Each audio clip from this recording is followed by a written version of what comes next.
All right, the U.S. Federal Reserve cut rates by 50 basis points with mounting concerns about the job market. Federal Reserve Chair Jerome Powell and his colleagues halted their laser-like focus on reducing inflation, and this half-point cut reflects an effort to manage the shifting balance of risk at a potential crossroads for the economy. Today, the Federal Open Market Committee decided to reduce the degree of policy restraint by lowering our policy interest rate by a half percentage point.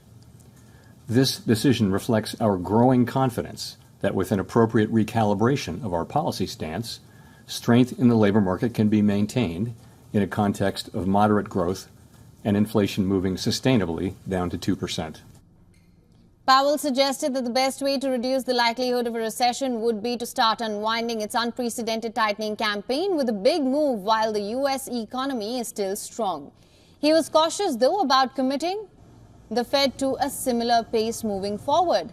He said policymakers would wait for the economy to show signs of improvement in the coming months before making any decisions. Powell said the labor market is actually in solid condition and our intention with our policy move today is to keep it there. He added, to me, the logic of this, both from an economic standpoint and also from a risk management standpoint, was clear. Powell delivered exactly what traders up and down Wall Street had long hoped for, a big interest rate cut that would justify this year's steep rally in stocks and bonds.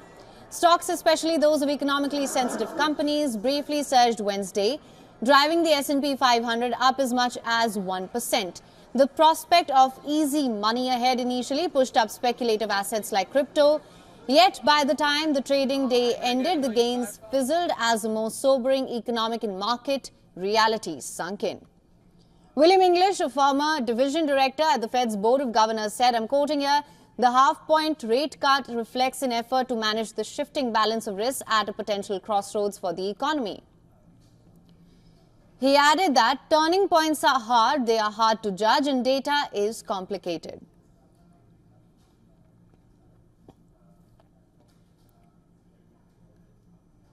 For latest news, download the WION app and subscribe to our YouTube channel.